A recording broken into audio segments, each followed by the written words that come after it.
Ladies and gentlemen, podcasting since 2005. You're listening to Gamertag Radio. With your hosts, podcaster Hall of Famer Danny Pena, the always opinionated Paris Lilly, and from outside of the norm, Peter Toledo. This is Gamertag Radio. And you're listening to episode 816 of Gamertag Radio. I'm Paris, and I'm here with Pete. And I'm not on mute. Good morning, sir. How are you? I'm doing exceptionally well. Had a real good time yesterday. Went down to Miami, visited the family. It's always good to go and just have that chance to just unwind. No expectations. You're with your family. You know what I mean? It's just, I had a really good time yesterday with the family yesterday. So a couple of days ago, I sent you, and we've got, me, you, Danny, and a certain unnamed industry person on a text chat string. And I sent a picture of like a moving trailer with the logo of Infinity, with Marvel's, Avengers Infinity on it to you guys. And I didn't get the response I wanted. And I told my uncle yesterday, he's a big comic collector, right? And I was like, hey, did you see the Infinity trailer? And he was like, oh, no. And so I handed him the phone, and it was the picture of like the car trailer with just the word, Avengers Infinity. And the look of disappointment on his face was so extreme. We all were like laughing and dying, cracking up. But he was just like, I hate you. That's it. You're out of the will. No more comic books for you. It was just such a great time. It was good. It was good. That's good. That's good. And myself, my mom took her to the airport yesterday. So she was here for 2 weeks, which was good. Mm-hmm. It's great to be able to see my mom and, for her to be able to see the kids and the whole thing. So that was a great time. Holiday stuff is over. As you already know, freaking stupid week at work this week, which, hey, if people from work are watching, you know what the hell I mean. But before we get into the show proper, matter of fact, you know what? Before we jump into this, let's let everybody know where they can find us and send us feedback. Send us your feedback or questions. Give us a call at 786-273-7GTR. Email us at fanmail@gamertagradio.com or leave a message on speakpipe.com/gamertagradio. Right, and if you want to find us over at gamertagradio.com. You can find us over at Audio Boom. If you want to subscribe via the RSS feed, we're on Apple Podcasts, we're on Google Play, whatever your favorite RSS feed catcher is, you can find Gamertag Radio, tune in, everything. We're everywhere. So Spotify. See, I always try to think of a clever one. I couldn't think of a clever one that time, so I paused. Yeah, I was because I always say in television to ColecoVision. I was trying to think of something. TurboGrafx 16. That's what I'll use next time. But moving on with the show, before we actually get into gaming stuff, Pete, I got to do it. We got to go into the pop culture world right now. Let's go. Because there was a major announcement this week that made me sad. Yes. But it also, I was expecting it. Mm-hmm. And that was the cancellation of Daredevil on Netflix. Right. We've seen season 3. I've been a huge fan of Daredevil since the beginning.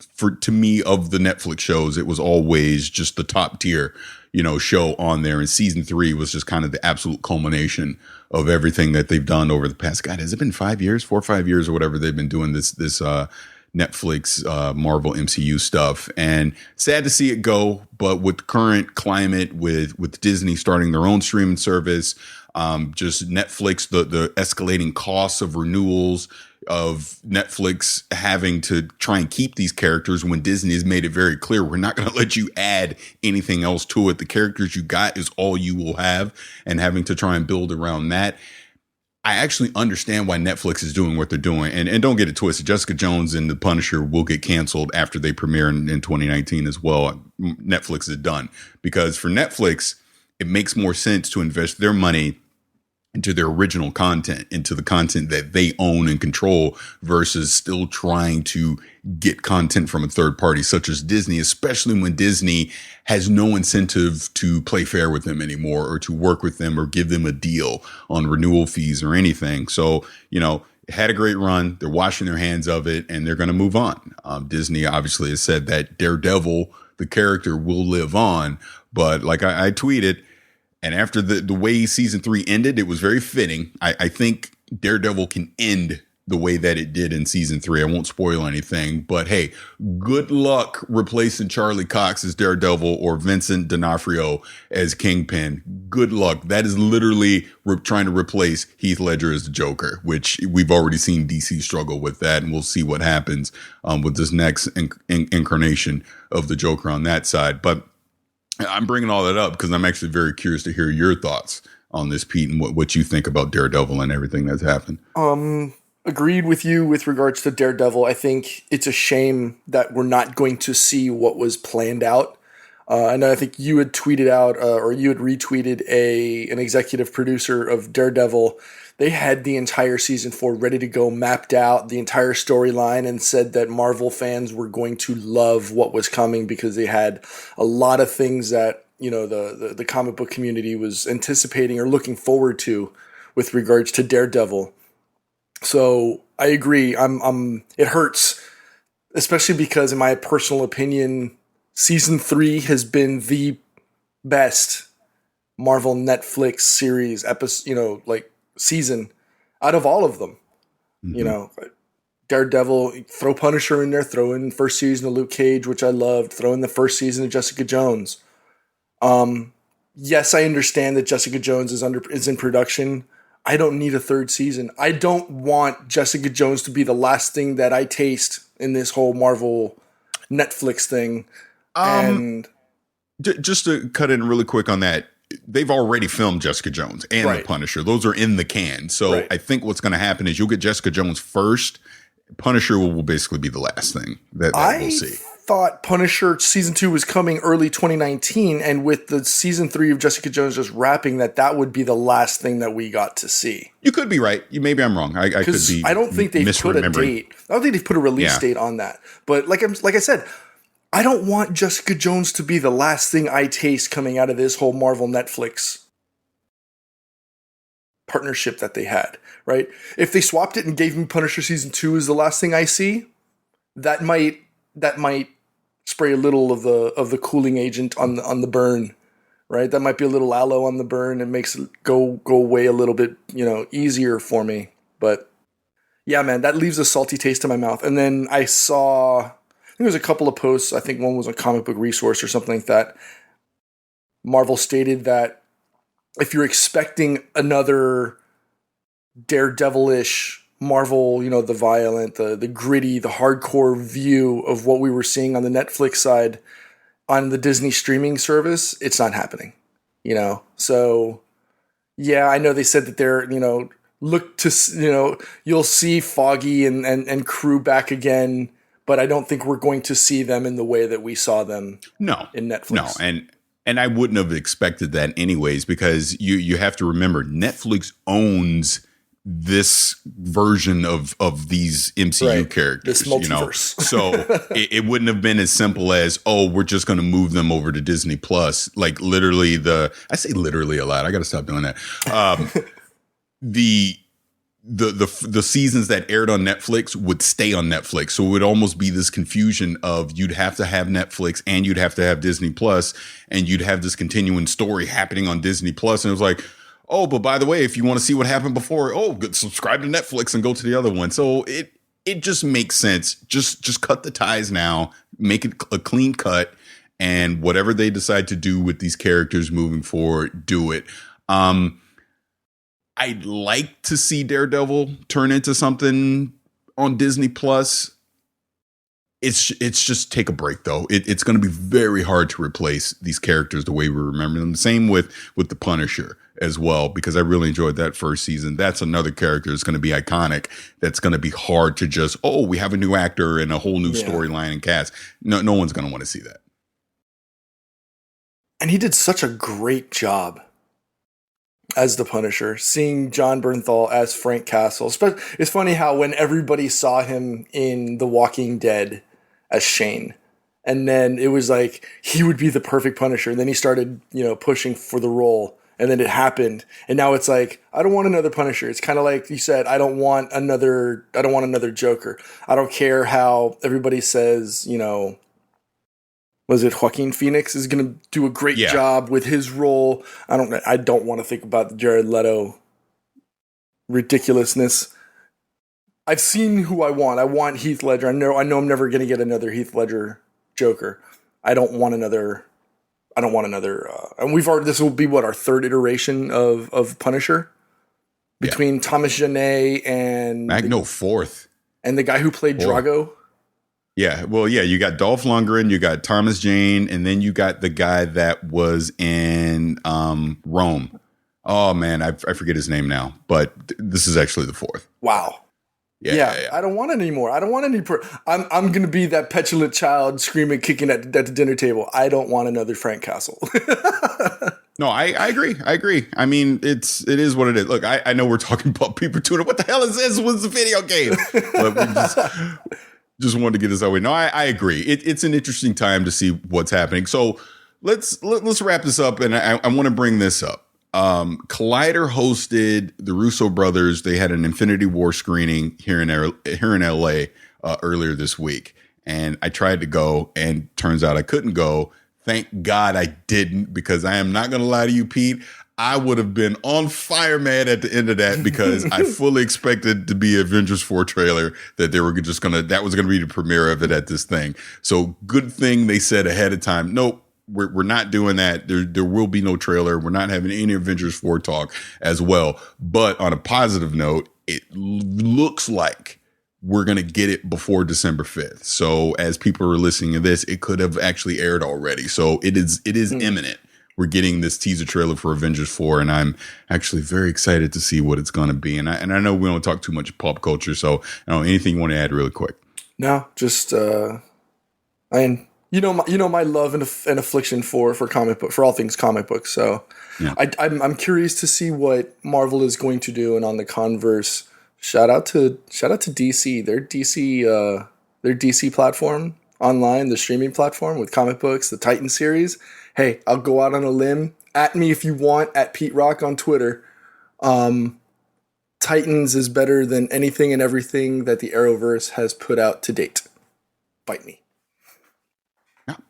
I can't argue that. Cannot argue that at all. Oh, one more thing to bring up, and I swear to God, we'll take a break and we'll actually talk video games. I have to talk about this. I have to. So Netflix has decided to tempt all fates of fates, and they're going to do a live action Cowboy Bebop. And I'm looking, breaking the fourth wall Twitch. I'm looking directly in the camera and I say this: Netflix, you better not F this up. It is. That is my series.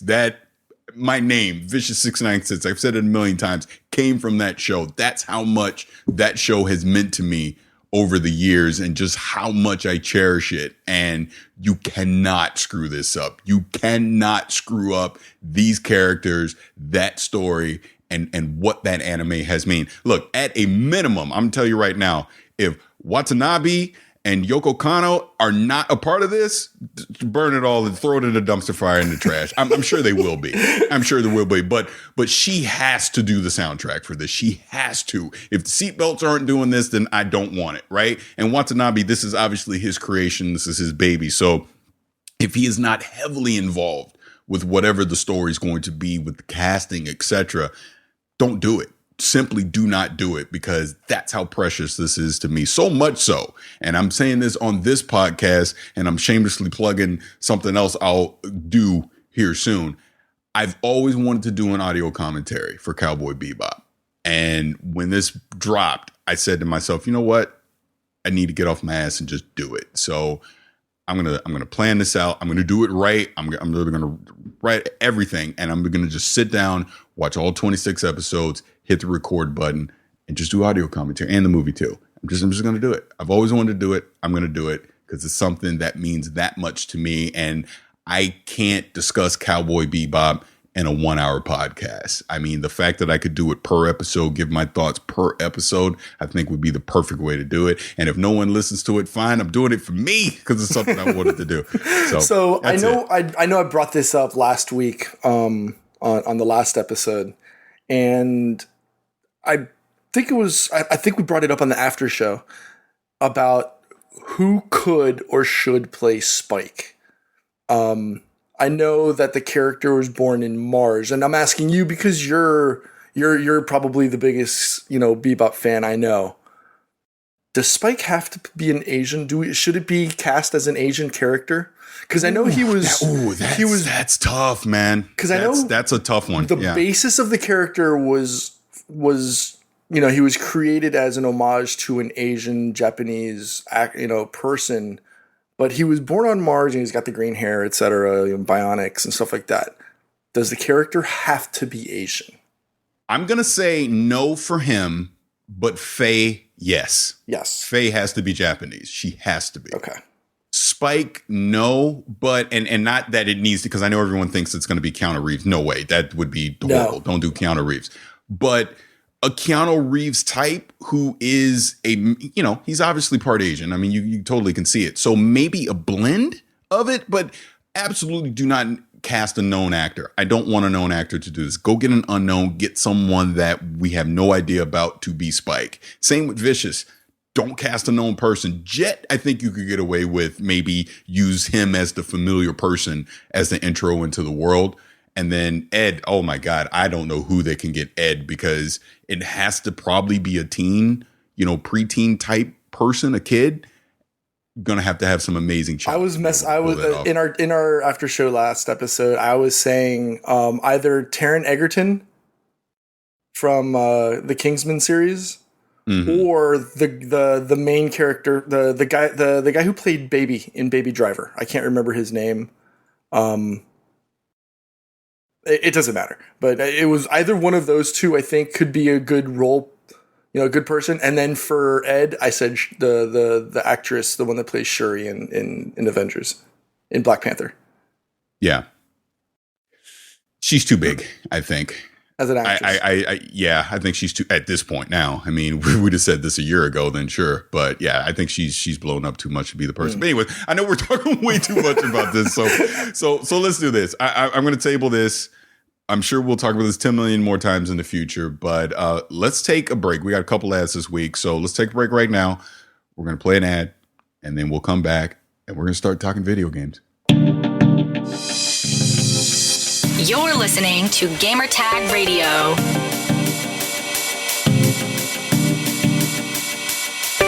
Hey everyone, Paris here for Simple Contacts.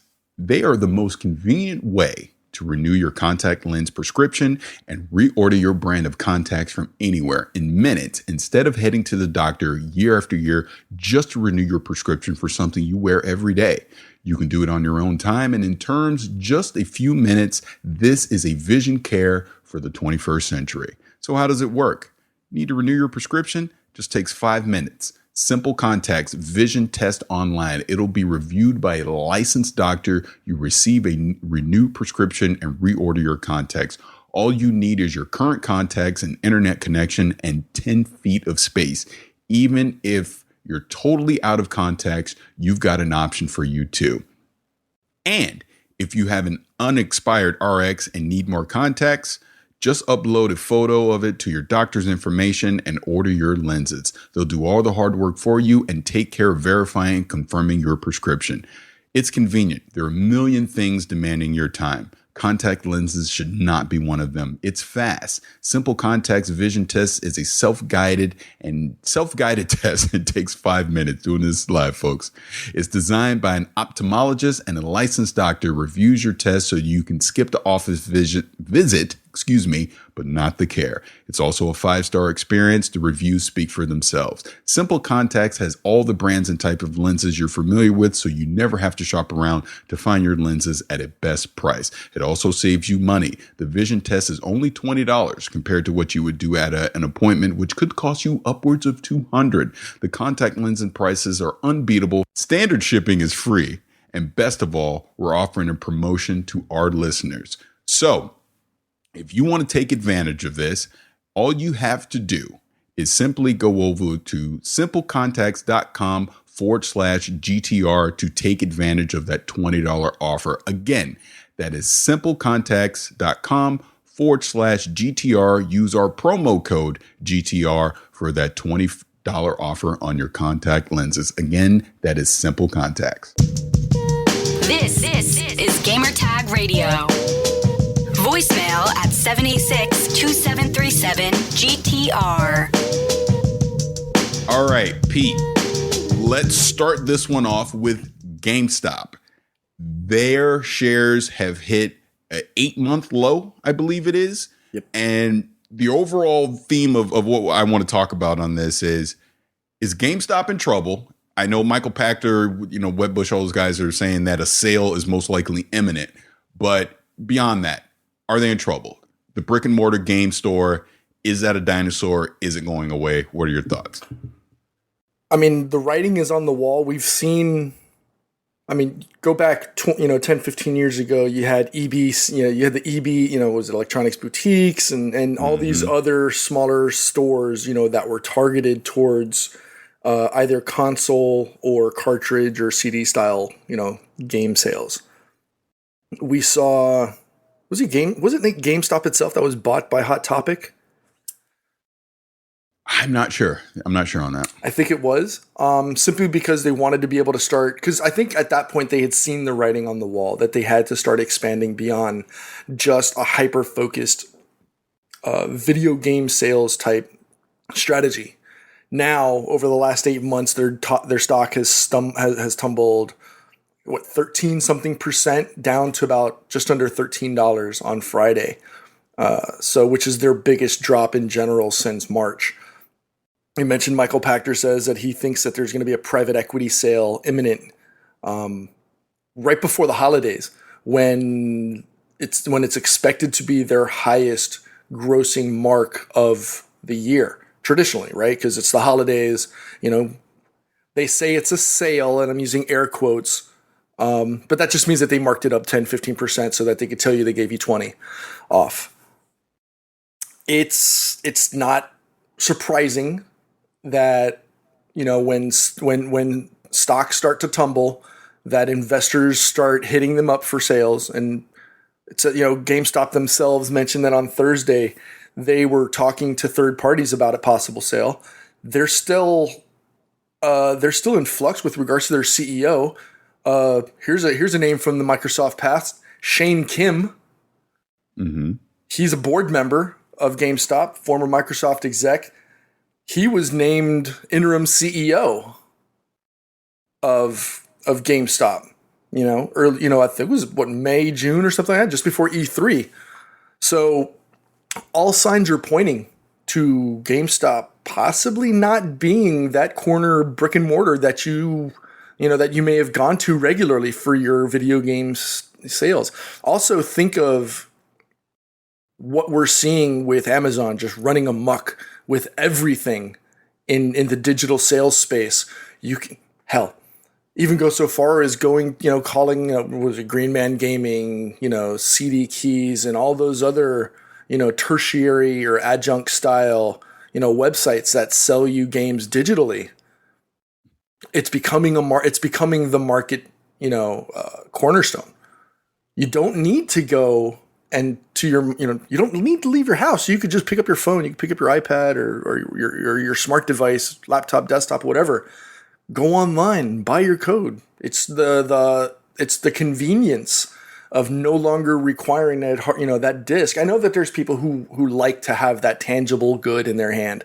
That opportunity to be able to go into, whether it be a Best Buy, an Amazon or a Walmart and trade it in and get some kind of value back towards a new purchase or a new game.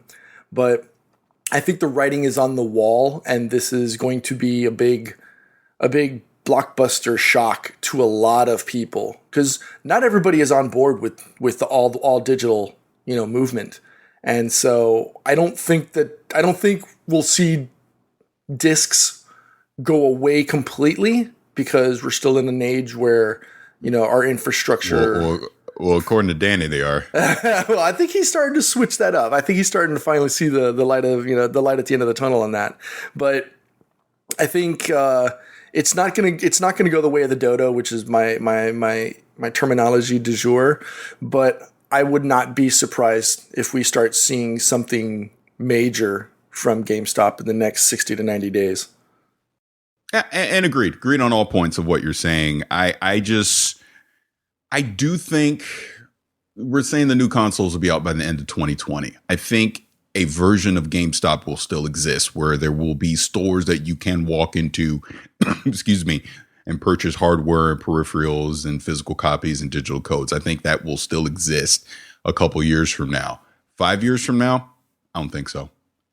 I think once this next gen launches and is actually out in the wild, I think it goes away. I think if you're going to go to any brick and mortar stores, the only big one that's going to be really left is Walmart. And I'd even be as bold to say that Best Buy won't necessarily be the Best Buy that we see today 5 years from now either. It is very apparent that brick and mortar stores are going away. Sears just went away. JCPenney's about to go away. Kmart went away. I mean, all these traditional retail brick and mortar stores are gone.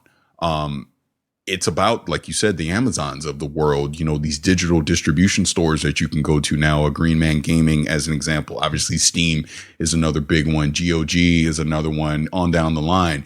This is where people, as far as games go, this is where they're getting their content from now. They're getting it digitally. They're getting in that via that digital distribution channel. But as you also said, physical discs are not 100% dead yet, and they won't be anytime soon because there are still pockets of the world that cannot take advantage of this digital distribution. So you will need physical copies of these titles to be able to take advantage of these games. Now, we also know on the flip side, the way that game development works now, it literally happens right up until the minute that these games go live. And there's usually these huge patches that come out. That's a whole nother conversation for another day on how people that don't have reliable digital distribution platforms get those patches. But for the most part, that's where everything's headed. So long story short, to answer this question, yeah, I think GameStop is 100% in trouble. I do think we're going to start to see some mass store closures over the next 18 months. And the GameStop, remember, like you said, back in the day, there used to be a gaming store in every damn strip mall in your city. It was easy to find one. You're going to slowly start to see that go away, and it's going to be a lot harder to find those retail brick and mortar game stores, you know, like GameStop. And if you want to pick up a physical copy or walk in a store to get a video game, you're probably going to Walmart. And if not, you're going online to Amazon and having it shipped to you. That's just the reality of what's happening. So moving on from that, last week, we obviously talked a lot about Fallout 76 and just all the struggles that it's have, the big reduction in prices and everything. I don't necessarily want to repeat that because Bethesda is still dropping the ball even this week, but I'm sure you guys have seen a lot of stuff online. The other game and company I want to focus on, which is having a similar issue right now, is EA and Battlefield 5. Full disclosure, you guys already know, I went out to DICE a few weeks ago, did some capture footage, got to get an interview for Battlefield 5. I've played it. I've given my thoughts on it. I do think Battlefield 5 is a good game, but I also said even back then, I thought it was a huge mistake that their Battle Royale mode Firestorm was not dropping at launch. And we're starting to see the numbers come in, and we're looking at, I believe in the UK, a 63% reduction from Battlefield 4 to what we have for Battlefield 5. I believe that's the number. I could be mistaken, but I know it's very close. As well as EA has already discounted Battlefield 5 by 50%. So you can go pick it up right now for $30. So that right there kind of just tells you that the sales numbers are not what they're expecting them to be.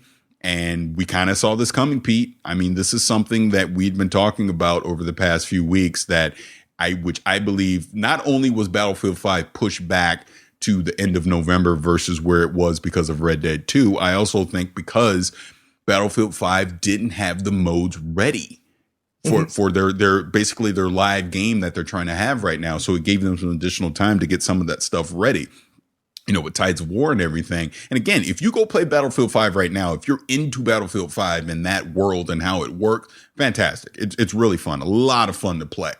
But it doesn't, it's lacking what the quote unquote new hotness is that's attracting people right now. And that's just, to be frank, it's Battle Royale. It's what, in my opinion, what saved Call of Duty's ass this year is having Blackout, because anytime you hear someone talk about Blops, they're talking about that Blackout mode. They ain't talking about zombies, except Danny. I love bringing Danny into it. But people aren't talking about that. They're talking about Blackout. And I think Battlefield needed their version of that at launch to attract people to want to go pick it up at full retail price. Because guess what?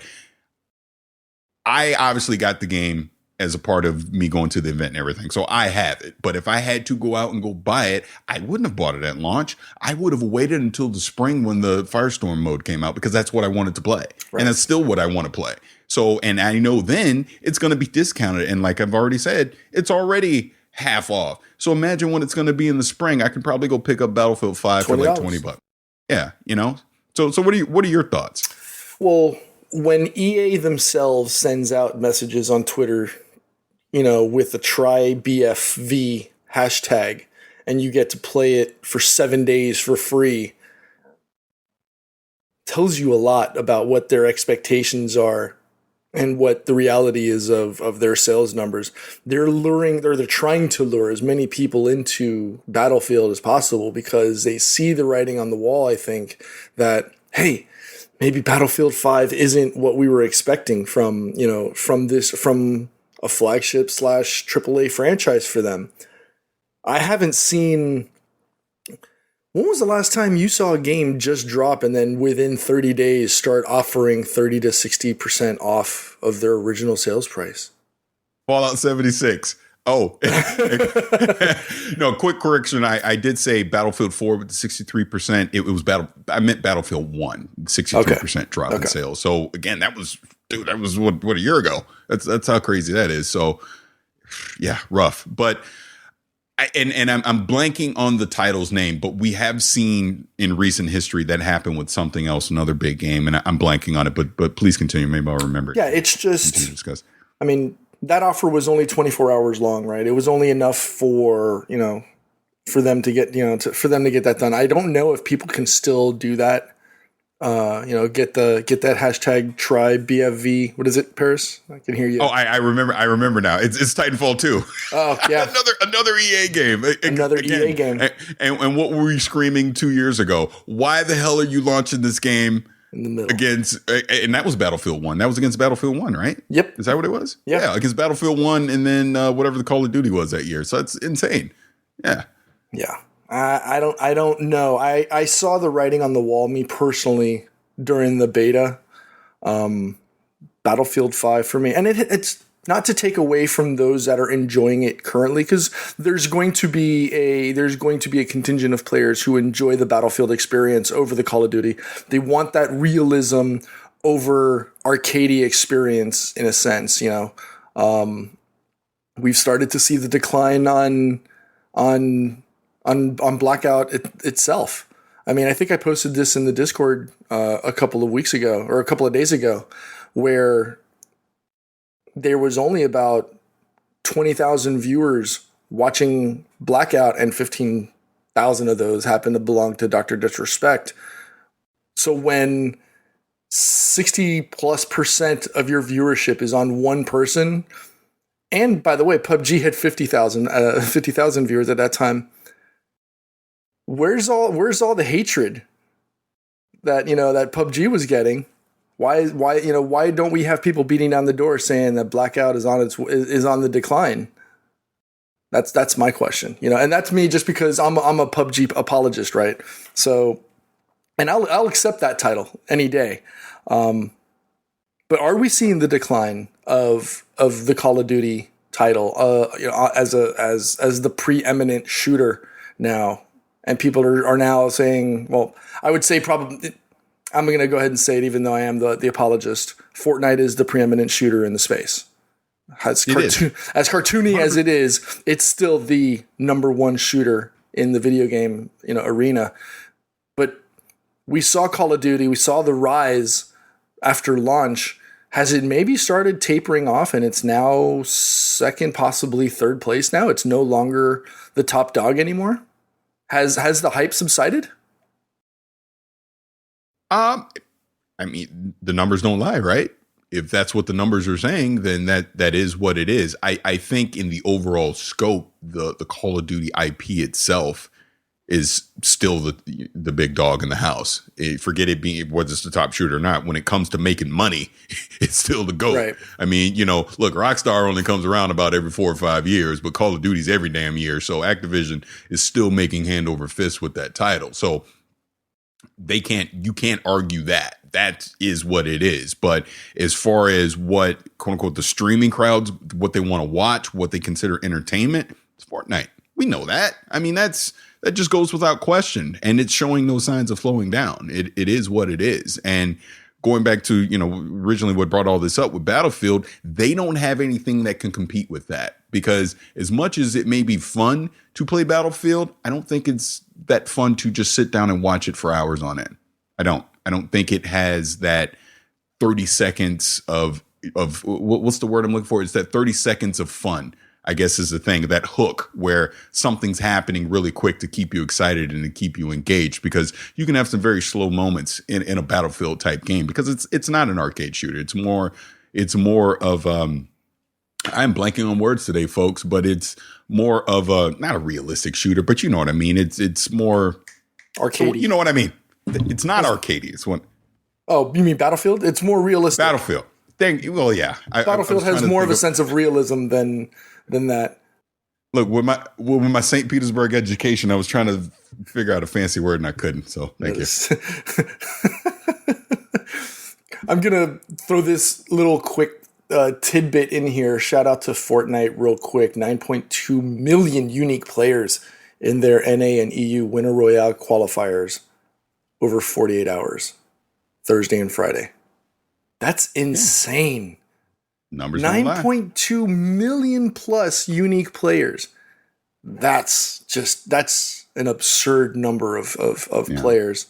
And that's explains why they're the GOAT right now. You can't stop that train. No, you cannot. Absolutely cannot. But anything else with the Battlefield stuff, or should we just go ahead and move on? No, I think we can move on. I'm curious to see. It's funny the quiet coming out of EA and DICE with regards to what their Battle Royale offering is going to be. And we've got less than 60 days now until they drop that? Oh no, we know what it is. They detailed it. I mean, they even, when I went out to the event, they've talked about it. If you again, I don't think EA does a great job of actually marketing it, but if you go to the Battlefield site, you can read up on what Firestorm is. It'll tell you exactly what it is. So it's not like they don't know what it's going to be or what it's going to do. We don't have a solid date for it yet. We just know it's coming in the spring, and Criterion is actually the ones that are making that mode, not DICE. So it looks fun. It looks like it's going to be a different take on BR, and I'm actually very curious and excited to get hands-on with it and play it.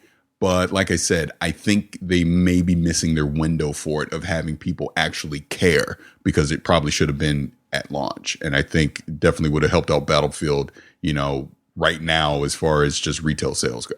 I guess my concern is that I have to go out and dig for it. It's not what you would expect from EA marketing, I guess, right? Because EA marketing, usually they're all over the place and you can't get away from it.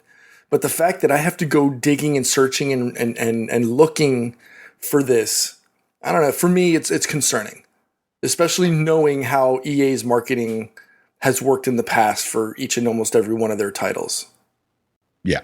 No, agreed. Yeah, agreed. Completely agree on that. And I just look, we'll see with just EA as the company what they do as we roll into 2019. Obviously, Anthem is going to be coming up in February, and I know BioWare's been doing some live streams here recently on it, and they've been pretty well received, which is good. We'll see what Anthem's going to be when it comes out at launch. I'm very curious. But another thing, just real quick on this, and we'll move on. Just speaking of BioWare, Casey Hudson had a big write up on his blog. They've obviously teased Dragon Age for the Game Awards, and what else? And then he also teased with the future of Mass Effect as well. And they actually have Anthem is in a place now that it's in take-home mode. So that basically means the devs have a version of Anthem that they can play at home versus being in the studio working on it, so they can get a different feel and a different perspective of it, from our point of view as the gamer. So that's good. And, I've said it a million times. I'm very curious to see what Anthem is going to be. Just have to wait and see. But speaking of the Game Awards, how about this, Pete? Let's take another break and play our second ad. And when we come back, let's talk about our predictions for the Game Awards. Sounds good. You're listening to Gamertag Radio.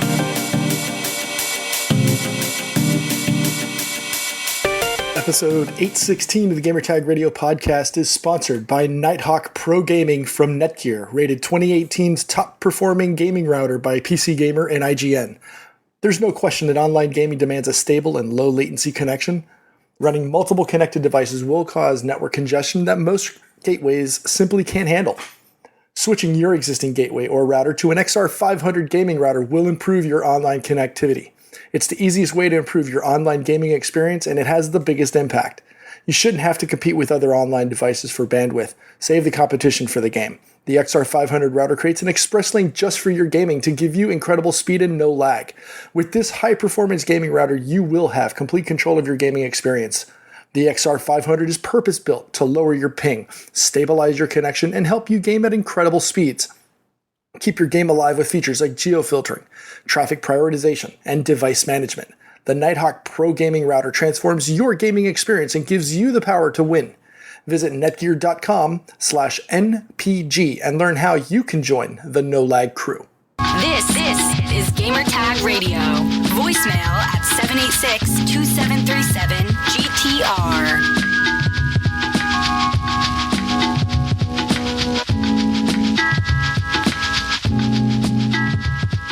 All right, and we're back.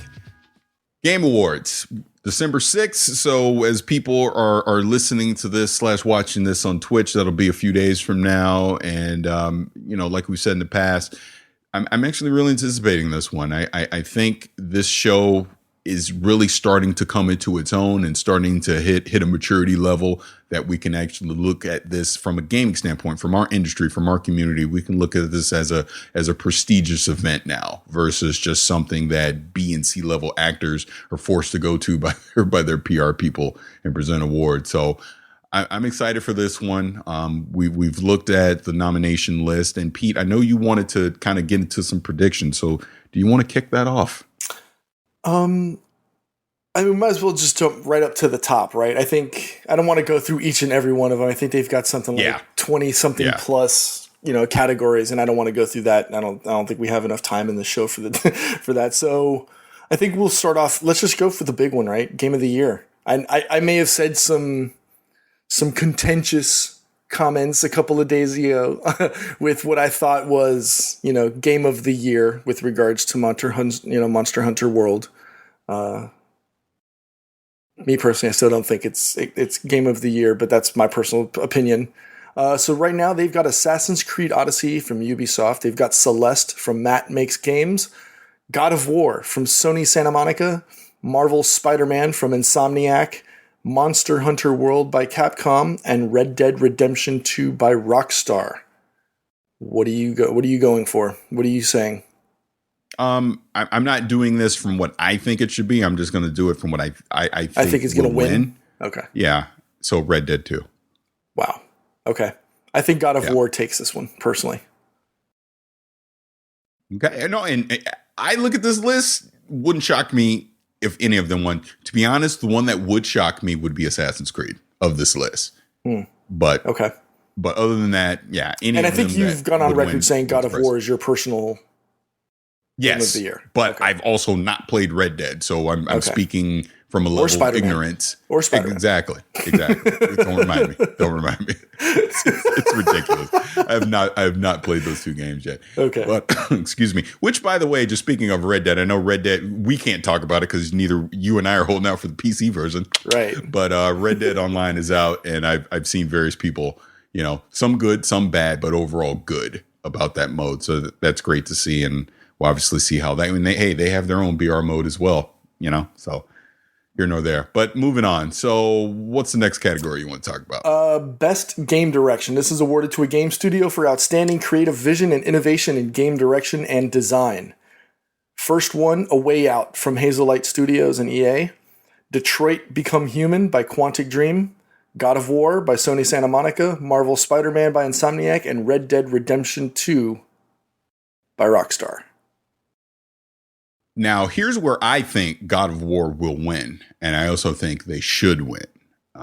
Because they took a franchise and they reinvented it. And I think that should give them the kudos they deserve for that. I mean, yeah, Red Dead was already an open world game. Obviously, we know Rockstar has experience with that. Spider-Man, again, another open world game. Detroit, it's you look down the list, they've done things with those games, those studios anyways, that they've done before. Whereas I feel like Sony Santa Monica is doing something completely different with this IP. And I think they should get kudos for that. So I really hope they do win Best Game Direction. I want to say, and wait, where's my late pass on here? Here's my late pass. I'm late. I apologize. I was wrong on Detroit Become Human. Wow, that game is a lot of fun. I'm playing it over the last couple of weeks. And so when I saw Detroit Become Human on this, I was just like, wow, I can definitely see how and why someone would give it that. If you asked me as a personal question, I'd say Detroit Become Human or A Way Out, simply because A Way Out and I don't want to call it small fry, but I don't think it was as large of a title as EA maybe expected it to do. But the ability or the requirement to play from a co-op perspective really lends a lot to that game, right? Like you always see co-op as a way to play with your friends, but a lot of times it's two nomadic lone wolves and with an occasional opportunity to do things together. A Way Out requires you to work hand in hand and communicate and talk to your co-op player. So I really like what they did. Me personally, I'm gonna say Spider-Man. Call me a fanboy, I don't care, but I really like what Insomniac did with Spider-Man. I actually said this. I hung out with Danny yesterday, and I think I said this to him. But I think the failure, in my opinion, of what Sunset Overdrive did, and how Insomniac games, how I wouldn't call it an adjunct failure, but it wasn't as successful as they had originally intended. I think it gave them the extra boost, and I don't think we would have seen gotten the Spider-Man we got, this year without them having that stumbling block with Sunset Overdrive. So I'd agree with that.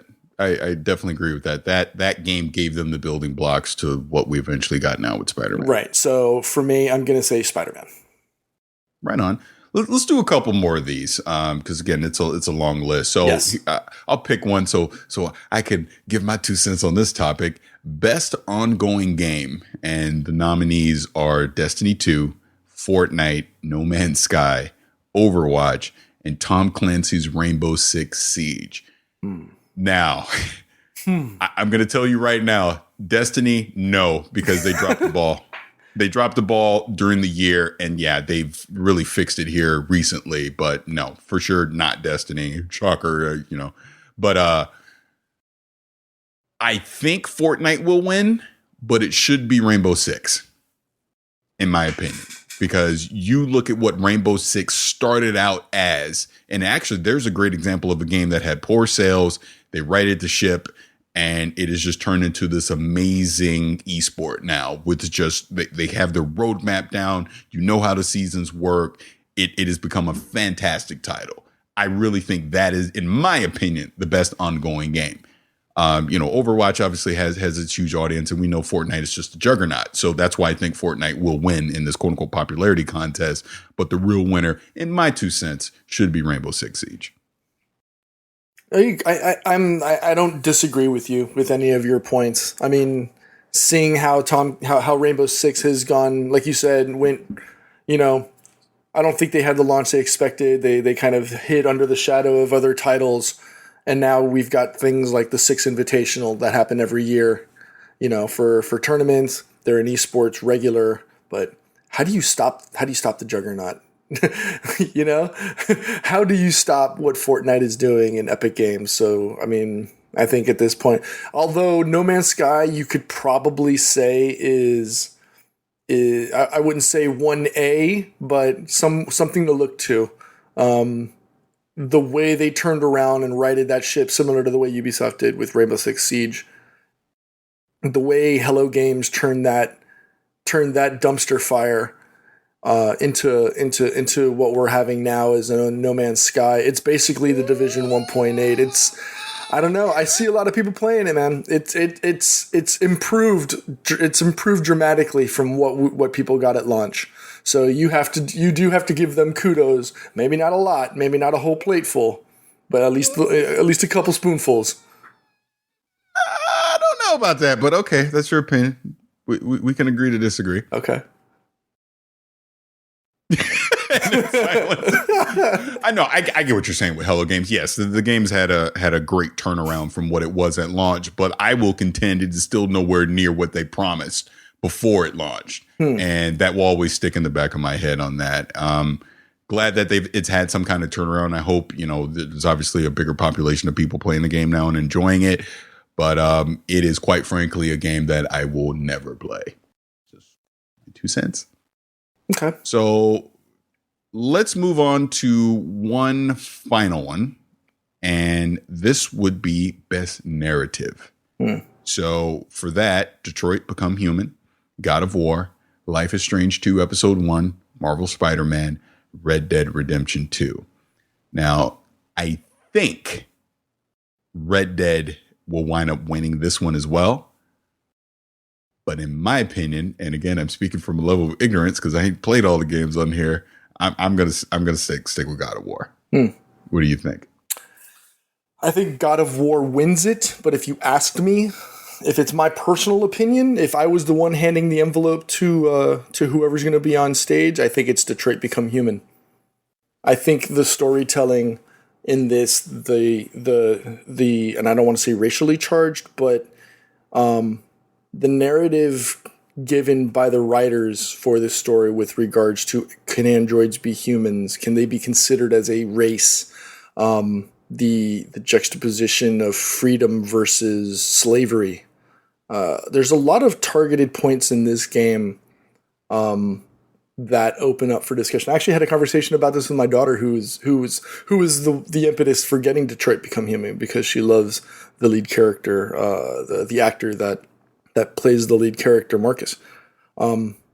So for me, I'm going to say Detroit Become Human by Quantic Dream. Yeah, fair enough.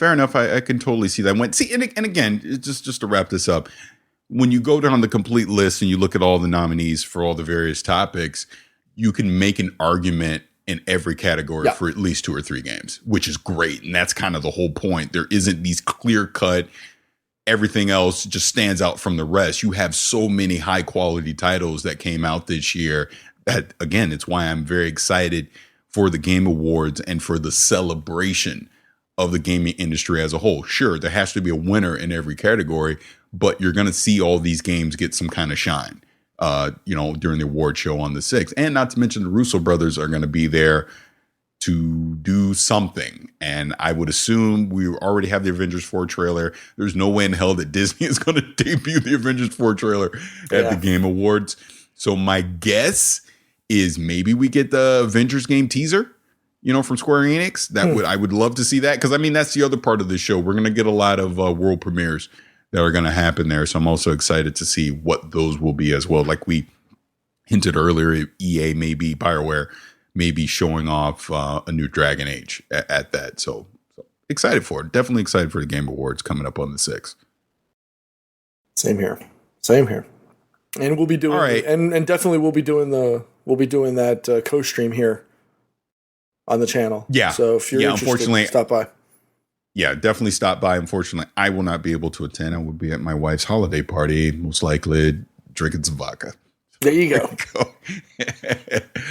But let's go ahead and wrap this up. Again, we're in the holidays, folks. There's not a ton of news, but hopefully maybe coming next week after the Game Awards, there'll be some announcements that we'll be able to talk about, which will be good. So I guess we should talk about as far as our schedule for next week. The Game Awards are actually on Wednesday when we would normally record. I'm not available, so are we going to get Solo Pete again? What are we doing? I'm putting you on the spot. I have no idea. Yeah. All right, we'll figure that out. Yeah, we'll have to figure that out. Yeah, we'll definitely have another episode during the week. This week, our normal Thursday one. We'll just have to figure out what we're going to do with content-wise on that. But like I said, Game Awards will be on the 6th. Avengers, there's all kind of crazy stuff happening. So by the time we reconvene next Sunday to record for our Monday episode, I'm sure we'll have a ton of things to be able to talk about. So that'll be really good. So Pete, anything else before we get out of here? No, Titan RTX. You want one or no? Oh, yeah, I'm glad you brought that up. So yeah, that was on the show topic too. Really quick on that. I would not touch that thing with 20-foot pole personally, because kind of like even the article that we're reading said, it's most likely going to be like $2,500 to $3,000. Number one, way too pricey. And I'm talking from a gamer standpoint, from us, the people that are watching this. There's absolutely no need to get that. And like I've said before, personally, I wouldn't get a 2080 or a 2080 Ti either, because it's all based on this RTX stuff. There isn't enough RTX games out right now to justify buying one of those cards, in my personal opinion. Mm-hmm. Especially if you already have a 1080 or a 1080 Ti, I would stick with the Pascal card. I would not jump to that and pay that premium for the performance bump that you're going to get versus the price that you're going to pay. Isn't worth it, in my opinion.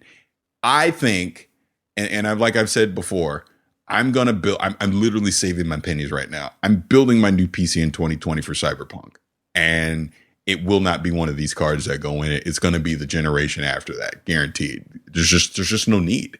Unless you don't have one of these higher end cards right now. If you're not already playing in 1440p or 4K, then maybe you would consider it. But I would still argue then go try and find a 1080 Ti on discount now versus paying what you would full retail for these 2080 cards. And especially with that Titan one, I just think it's overpriced and unneeded. Yep, I agree. I mean, what is it, Darksiders 3? You can't even play Darksiders 3 on Epic or Max, which is 4K 60, with a 2080 Ti. Yeah, that's ridiculous. Concerning. Yeah, it is. And yeah, not to mention all the optimization that's come in from developers. It's just, to me, NVIDIA had to put out something, so they put these cards out. RTX is the next step in being able to market and all that kind of stuff. So I get it. I'm pretty sure PlayStation 5 and Xbox Scarlet are going to be taking advantage of RTX.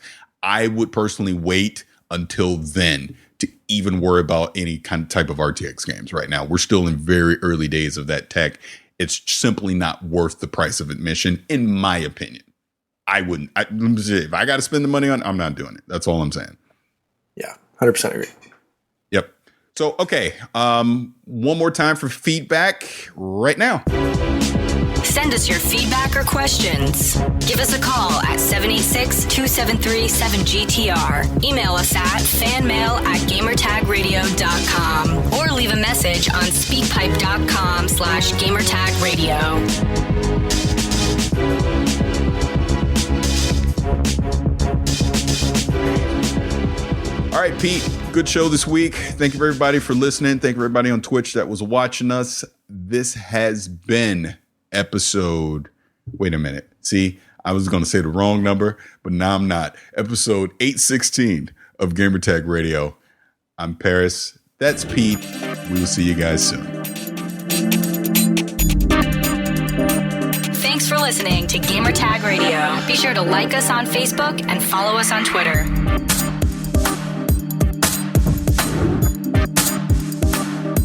Thank you for listening to Gamertag Radio. If you'd like to donate and help us out for future events and more coverage and also better audio equipment, head over to donate.gamertagradio.com. That's donate.gamertagradio.com.